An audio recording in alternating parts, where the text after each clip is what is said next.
Olá, salve, salve! O Estação Cultura desta quinta-feira, 20 de junho, está entrando no ar pelo sinal digital da TVE e simultaneamente pelo nosso site. No programa de hoje, a gente vai percorrer a exposição Registro número 3, que traz um coletivo de artistas com obras para estimular todos os sentidos. Outra coletiva que mostramos é aquela que reúne artistas que têm sua trajetória ligada ao Instituto Estadual de Artes Visuais. Boa parte da produção gaúcha saiu do Instituto. Também vamos conhecer a história de Celso Porto, um escritor que estreou na literatura já com bastante idade. E o Estação Cultura de hoje mostra como foi a apresentação do acordeonista Raul Barbosa, que esteve no início do mês no programa. Por isso, a gente aproveita o feriado para ouvir de novo o músico argentino, acompanhado de Nardo Gonzalez no violão e Alejandro Brites no acordeon.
Um talento, um sonho, a perseverança e a conquista.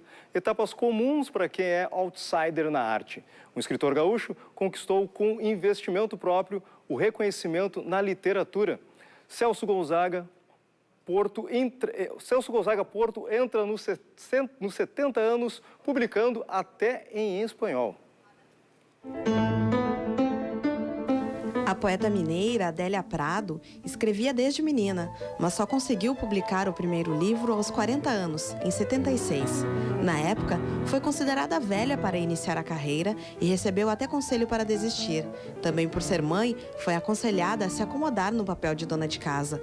Se ela tivesse ouvido esses conselhos, provavelmente não conheceríamos uma das obras mais importantes da literatura brasileira.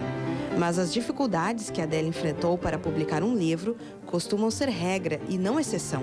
O trabalho de edição é caro e são poucos os autores, e ainda mais mulheres autoras, que conseguem publicar sem ter que tirar do próprio bolso, como fez, por exemplo, a mineira Conceição Evaristo.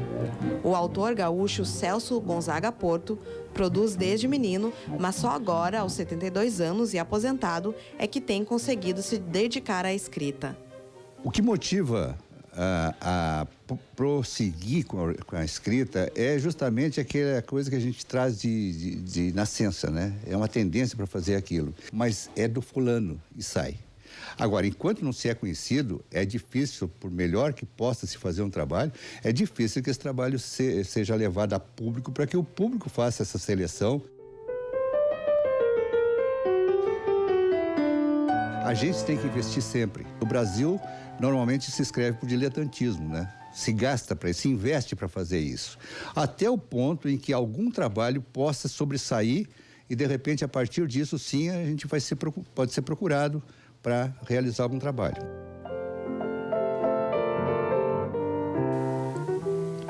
Porto possui 5 livros publicados que vão da ficção à crônica.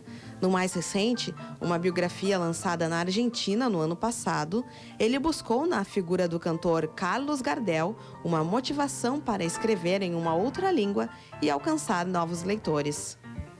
Comecei a traduzir textos em espanhol, ouvi gravações em espanhol para familiarizar com o idioma. E com isso eu comecei a ver coisas do Gardel, traduzir músicas do Gardel.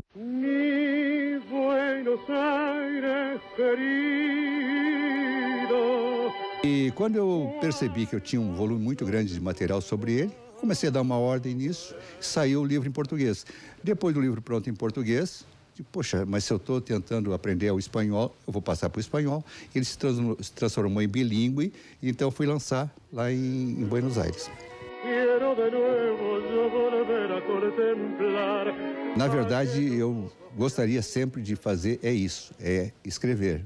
O meu potencial inato, ele pede isso. Desde o primeiro que eu fiz em 1980, que foi sobre o tabagismo, eu continuo na luta e eu vou parar essa luta só a hora que eu passar para o outro lado. Tivemos música, literatura e agora nós vamos falar de artes visuais. O Instituto Estadual de Artes Visuais, o IAVI, está até 30 de junho com a exposição Catalisador de Trajetórias. A curadoria é de Chico Sol e Henrique Menezes. Muitas foram as carreiras que despertaram ou passaram pelo Instituto e algumas delas são destaque dessa exposição. Confira na reportagem. O IAVI, ele é um espaço de incentivo à produção de artes visuais no Estado e a principal função dele é ser uma ferramenta de difusão das artes visuais, de uma maneira bem branda, desde novas carreiras a carreiras já estabelecidas, enfim, articular o diálogo dos artistas com o público. Foi partindo desse caráter de diversidade de artistas que dialogam com o público que o Instituto selecionou entre centenas os 12 artistas que apresentam as suas obras nessa exposição. Os selecionados participaram nos últimos 8 anos da proposta de resgate do IAVI como um espaço de catalisação, incentivo e fomento às artes visuais do Estado. A gente partiu de 12 artistas que tiveram o IAVI como um papel importante na sua trajetória de algum momento. A gente tem desde o David Secon, que foi a sua primeira exposição individual, foi no IAVI, e depois ele teve uma trajetória constante de premiações, ganhou o Açorianos, ganhou o Prêmio da Aliança Francesa. Há desde artistas já mais velhos, como o Rogério Live, que tem uma trajetória já mais tardia, mas que também teve o IAVI como ponto importante na sua carreira. E justamente pelo papel importante que o IAV teve em algumas carreiras, que encontramos uma mistura de gerações de artistas nesta exposição. Desde a mais antiga, como Beloni Ferreira, com sua obra de 2003, até as mais contemporâneas de 2019.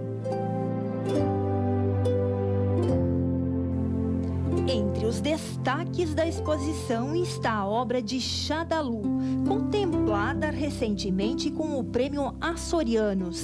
Embora a obra tenha quase uma década, ela retrata um momento político atual. E a dupla de artistas IO, que já participou em todos os espaços das galerias do IAV, ganhando prêmios e menção honrosa.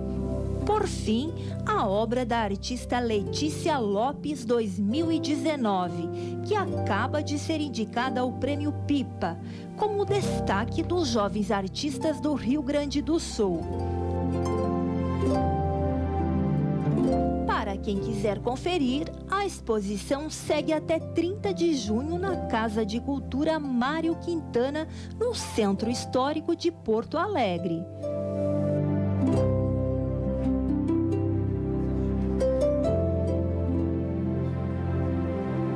O Estação Cultura faz agora um breve intervalo e, na sequência, fala sobre as colagens de Daniel Senise e também vai estimular os sentidos na exposição Registro número 3. Mas agora, tu fica com mais música do acordeonista argentino Raul Barbosa.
Estação Cultura de volta com artes plásticas. A mostra Museu de Daniel Senise traz representações de museus de diversas partes do mundo. O Met de Nova York, o Museu de Belas Artes de Nantes, na França, o Museu de Belas Artes do Rio de Janeiro são alguns exemplos. Senise trabalha com tecidos em uma técnica de colagem e é um expoente da geração 80 que marcou o resgate da pintura subjetiva na arte brasileira.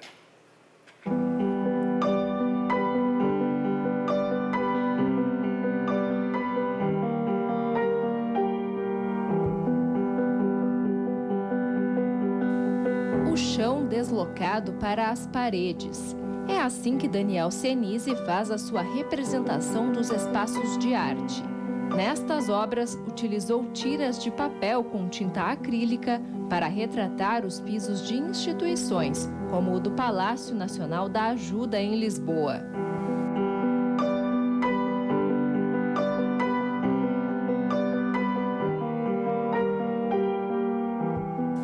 Já nestas outras, em que o artista reconstrói museus de várias partes do mundo, o chão também é elemento essencial, mas de uma maneira diferente. Aqui ele vira matéria-prima. Tudo começa com a preparação de tecidos. O Daniel passa essa cola por cima do tecido e gruda o tecido num piso que ele queira registrar, retirar o que tem de resíduos e de marcas, né, como os vincos, as marcas das lâminas de madeira, no caso de piso de madeira. Depois ele retira aquele tecido e guarda no ateliê dele como uma das inúmeras possibilidades de tintas, de matéria, para compor as pinturas dele, né?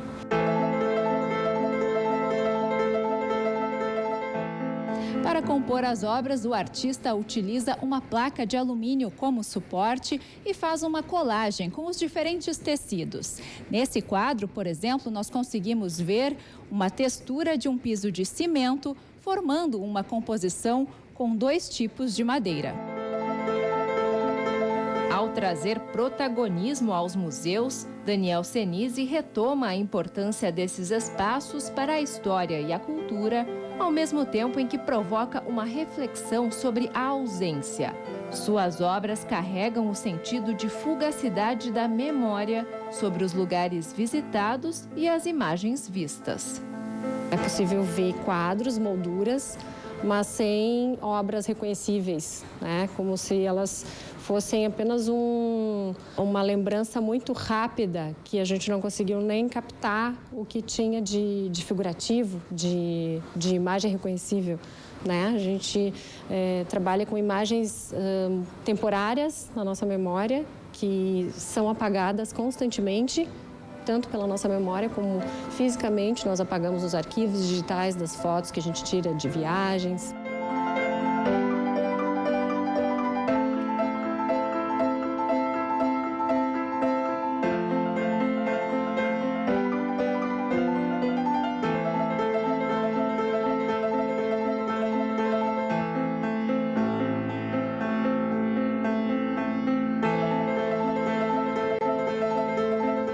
Um misto de exposição, oficinas e ações dentro e fora da Casa Baca compõe a mostra coletiva Registro número 3.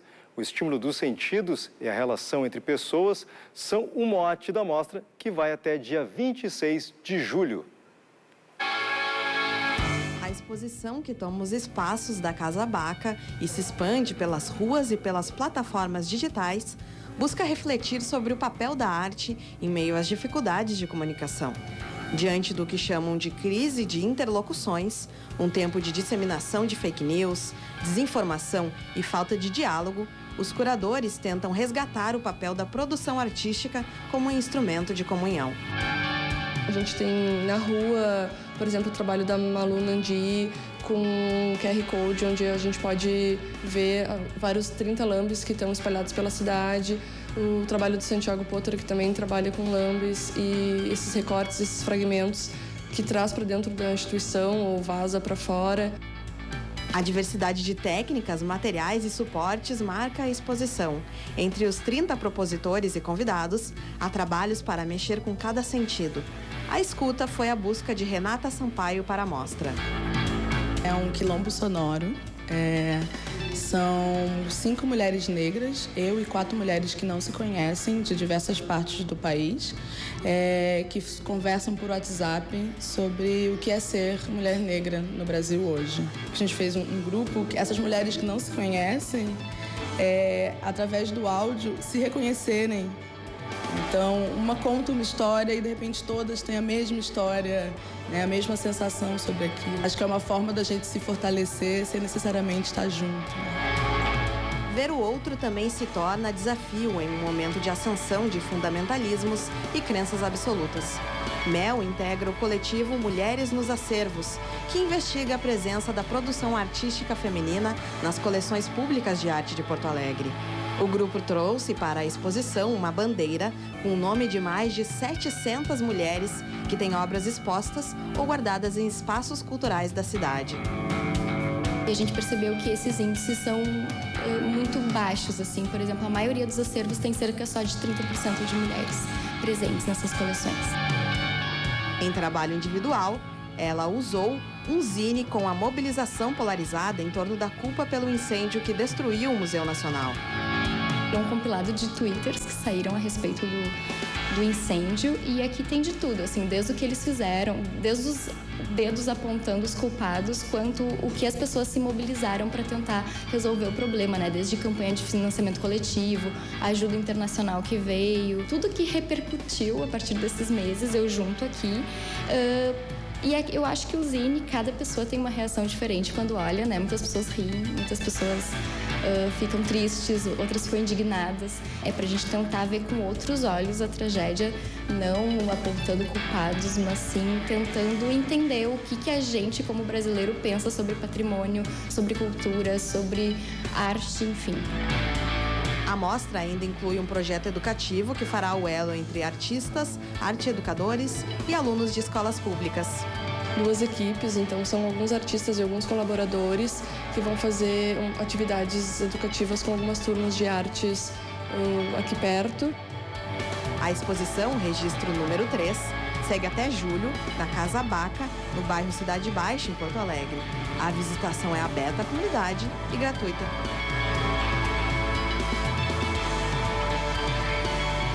E o Estação Cultura de hoje fica por aqui.